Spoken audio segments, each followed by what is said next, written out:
Hi, everyone. Welcome to another episode of Behind the Curtain with the Sound on Stage. I'm your host, Greg Heilman, and today I'm joined again by a returning guest, Taproot Theater's producing artistic director, Karen Lund, who is also the director of the show we're going to talk about today, Agatha Christie's Murder on the Links, opening at the theater on July 9th and running through August 9th.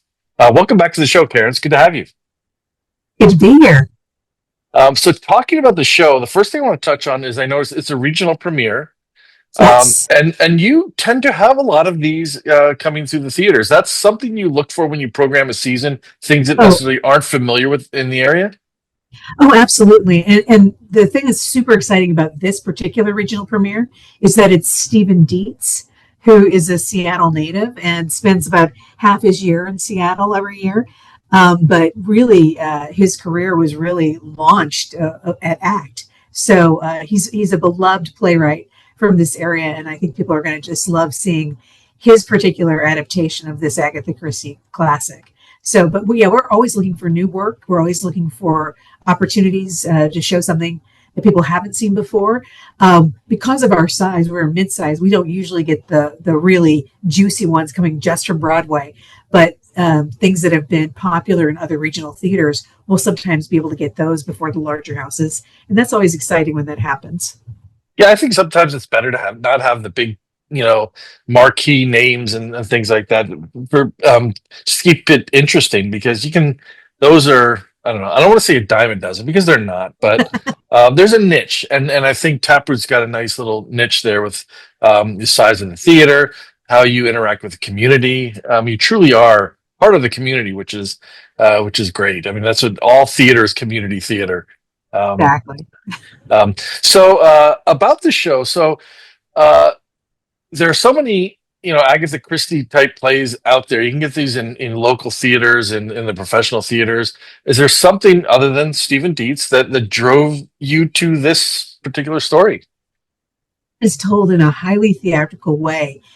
He purposely only has six actors playing a myriad of characters. So it's six actors, but it's like 26 characters. And limited furniture, he purposely did it like that so that you would have to use your imagination as an audience member. But it's super fun to watch how quickly people will get into the story and follow the story wherever it's going to go and follow the actors as they quickly change from character to character to character.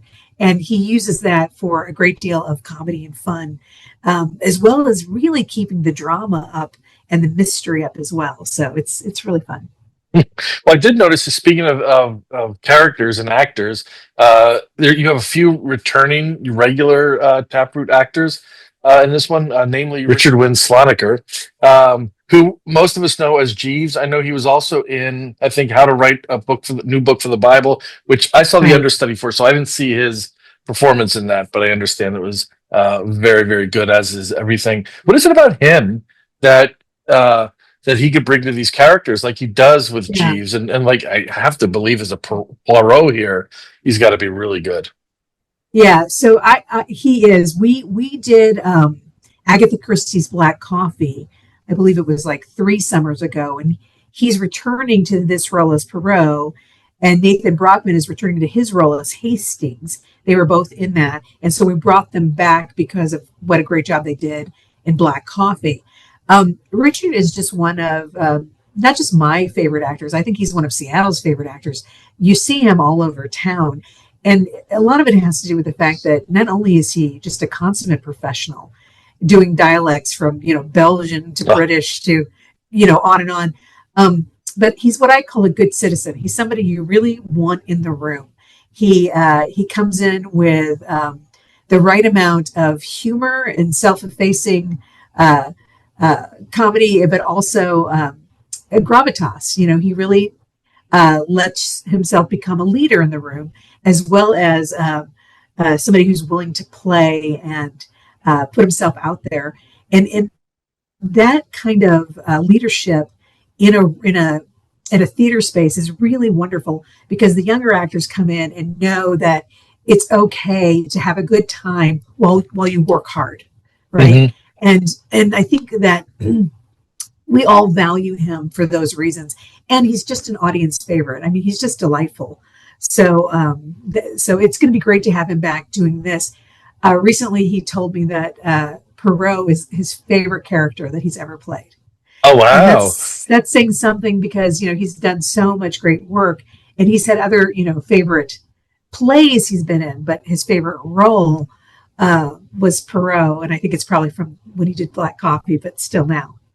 Yeah, And that's the great, and that's one thing I admire about this, the things that you do when you bring back characters, act the same actors that play the same characters. It provides some continuity for one thing. Um, Yeah, we try and give them like first right of refusal. They're not always able to do it because they might have something else that's come up, mhm. but we always offer it to them with the hope that we'll give that continuity to our audience, and that they'll enjoy that as well. And what's exciting is, like, for instance, we just remounted a show called Always Patsy Cline. This was my fourth time doing that play. We did it here in the Isaac studio, but then we took it to Michigan and California, and this was the first time having it in our main stage. But there was something so exciting. I really do feel like it was our best iteration of the show ever. And it just coming back to these characters, rediscovering them, continuing to build on what you've developed already. There's something that deepens in the work. And I'm hoping that's what the audience feels when they come and see the show, that they'll be like, oh, Perot and Hastings have moved forward. Their relationship is deepening. What they bring to the story is deeper. And I'm just hoping people will experience that the way we're experiencing it in the room. Yeah, and I will say, just as a side note on the Always Patsy Cline, Cayman was phenomenal.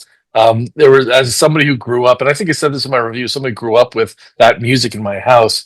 I could close my eyes, and at 99% of the time, I could. It almost sounded just like Patsy Cline. Yeah, she So it was, really did bring the essence of Patsy Cline to life. I really felt that. And yeah, she and Kate are just a dynamic duo and perform so beautifully together. And that was a show that has just gotten richer every time we've rediscovered it and walked through it again. So so now I don't want to go through. I don't want you to go to the space of spoilers. No spoilers here because this is a murder mystery, obviously. But the first question I have: are there any other characters or actors that you particularly like about in this story that we should keep an eye out for? I think you should keep an eye out for the whole team. I mean, it's going to be super fun. Four of the actors are returning from Black Coffee when we did Black Coffee, so they're playing different characters, but they're returning from having done an Agatha Christie murder mystery with us before. We have one gal who's brand new to us, who has never been on our stage before, and I'm super excited about you meeting her. You may have seen her over at the Village in Dial M for Murder, Okay. Betsy. Um, Yes. Yeah. Yeah. and Yeah. yeah, and but uh, everybody else has been on our stage before, and it's a compact team of six veteran performers who really know what they're doing and really know how to take charge of production and get every ounce of drama and humor out of it. So I think you're going to be excited. Yeah. And she's obviously got experience with Richard as well from Yeah. Dial M for Murder. Yes. So Yes. yes, We have to I look for. constantly keep them from killing each other. Uh, So much murder. Um, so the other question I have, again, no spoilers if this is something that you want to surprise people with, but this is a golf course. This happens on a golf course. Taproot's not huge, yes, that might come as a shock. How do you go about? And this might be, maybe this is under Mark's purview mostly, but how did you guys as a team come up with the representation of a golf course in your very specific and limited space? so yeah, you're referencing Mark Lund, the extremely handsome gentleman who does most of our scenic design at Taproot. Um, yeah, he's pretty brilliant, and he has been making a different set for every show on that stage since 1996. I mean, he is like endlessly creative, and it's always exciting to see what he's going to do and how it's going to turn out. And I think you're going to be delighted by what he does. I don't want to spoil it, but you know, and I know that it really is a matter of everybody coming into the room, the lights going down, and us all as audience and actors suspending our disbelief and going on this journey together. And he just, with his set design, makes it easier for us to do that. And Tucker Goodman's lighting is going to support that as well. And Nanette Acosta has done some amazing costumes. So I think all together, you will feel that sense of that journey, even onto a golf course. in our Mark hates it when I call it our small space, but in our medium-sized space. Well, as long as you don't have like a flock of geese that are coming on, because I know the geese are the greenskeepers' biggest nightmare for their work. So I guess, I mean, maybe there are geese. I don't know. I guess we'll find out, won't we? You'll have to find out. So you mentioned the set design, but you also mentioned the lighting and how the two of them play off each other and make Right. something even better or deeper. When you're building a show, building a production, how does the creative team work together like that? Can you just sort of give us an example of how Mark is going to work with lighting and some of the sound and all that, and then you as the Right. overseeing director? This show is a perfect example of that, because what the playwright provides you with is they basically say, hey, there's an open space. You're going to have 2 tables, 4 chairs, 2 benches, and you're going to have to make everything that is needed. And so the way we do that is we go, is we treat it very much like a rehearsal room, where you're like, if I put these 2 chairs facing this way, that means we're in a living room. And the lighting designer goes, okay, I'll give you living room lighting.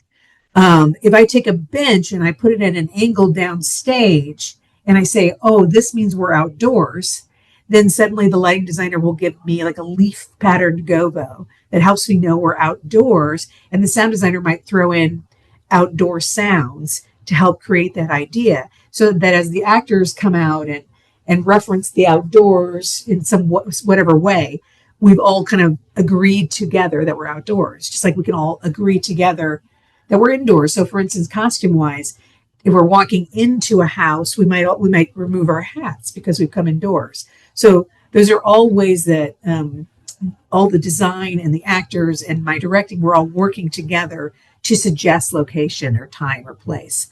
And it's really fun to see it come together in a show like this, because it really is about, now I'm telling you we're on a golf course, right?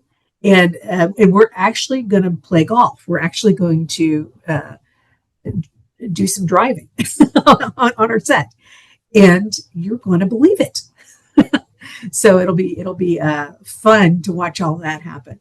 So you'll get the sense of, we're outside, we're on a green, we're driving these golf balls, and we'll be able to create that with all of those elements, with light, with sound, costumes, everything.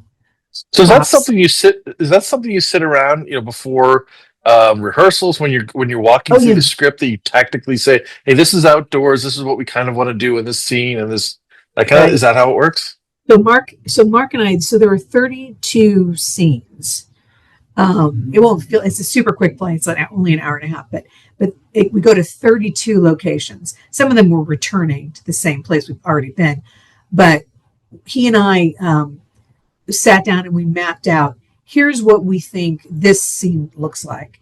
Here's what we think that scene looks like. So we go from like a courtroom to a bedroom to a sitting room to, like I said, the putting green, to the expanse of the golf course, right? So we have all of these different locations. And so we've mapped out where those happen on our stage, what that looks like. And we ask the actors to work within the parameters of what we've set out.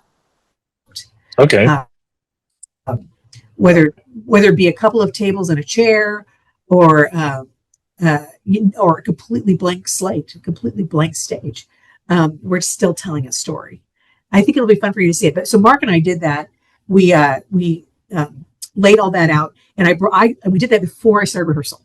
So when I came to the rehearsals, I'm like, here's what I'm thinking. Here's how we're going to start. And I'm going to make sure that it flows nicely so that the audience can stay engaged. If it didn't flow nicely, I might change some things. And then our lighting designer is coming to our rehearsals, watching what we're doing and going, okay, here's how I can support what you're doing. And then the costumer is coming to rehearsals, and we're talking about it beforehand as well. Sure. They're coming and they're going, okay, I see how I can make that happen. I see how I can get that actor to be able to change from this character to that character very quickly. And we're all talking about it, working on it together. But it's something that starts months and months in advance of the actual rehearsals. And we're doing what we call pre-production meetings, and we're discussing these things together. And, I'm saying things to them like, what's vital is that it needs to flow. So we have to go from scene to scene, but it cannot take more than just, a few seconds, because if it does, we're going to lose the audience. Right. So we've got to keep it moving, keep it progressing. And so those are the things that we're talking about together, and we're all adding our ideas to achieve that same purpose. Yeah, I imagine from a costume perspective, it's not just about making sure the person looks like a specific character, but these costumes have to be easy on, easy off. If you're having, quick costume changes for these quick set changes to keep everything moving. 100%. And everybody in the costumes has to be able to still move the furniture, right? Carry the props, do whatever else is needed. So there's so much more involved than just looking a certain way. They have to be functional, right? And they have to tell a story about the character very quickly. Like, I have to know something about your character just by what you're wearing. Yeah. That's great. It's a complete production package, which is they're really nice to hear. Okay, so Murder on the Links opens July 9th and runs through August 9th. Before I let you go, I do want to talk about the next show that you've got on the schedule, The Importance of Being Earnest, the ever popular Importance of Being Earnest. And looking at that one, you've got quite the cast for that as well, including Richard's Jeeves partner, Calder Jameson Shilling. What can you tell us about that production? I think it's just going to be absolutely delightful. It's going to be directed by Brittany Beverly, who's just done some amazing work for us here at Taproot, including Sister Act that she directed last year, and most recently, A Raisin in the Sun, which gorgeous play. And I'm just so excited for her to try her hand at this show. It's a show I directed years ago and just had such a great time with. I just knew she would have a blast working on it. You're going to see, it won't look anything like the show when I did it years ago. It's going to be a brand new take on it. But it's going to be very much a celebration of Oscar Wilde and his humor and comedy. And it just should be a light confection and funny as all get out. And that's in September. That, I believe, opens on I'm going to say the 17th. It's our awards. It's the same week as our awards. Our awards is Monday the 15th. And I think it opens later that week. I've got you in my calendar. Awesome. Looking forward to it. Yeah, looking forward to seeing you and everybody else there. We had fun last year. Super fun. It's and that's the idea. It's a fun celebration of theater. That's all. Yes, we hand out awards, but it's really about spending time together and celebrating all the great stuff that people are doing and all the great people. So, but Karen, thank you so much for taking the time to speak with me about Murder on the Links. Again, opening July 9th, closing August 8th. And for more information, you go to Taproot's website. I'll include that in the show notes. And you can find my review for the show probably within a few days after I see it on opening night, which is next Friday at this point. So a little over a week. So we're looking forward to that. You're in tech rehearsal this week, so you've got to be busy as anything. But once again, thank you, Karen, for taking the time. Karen Lund, producing artistic director, Taproot Theater, director of Murder on the Links. And thank you all out there for watching this episode of Behind the Curtain with the Sound on Stage. Once again, I am your host, Greg Heilman. And until next time, I will see you at the stage door.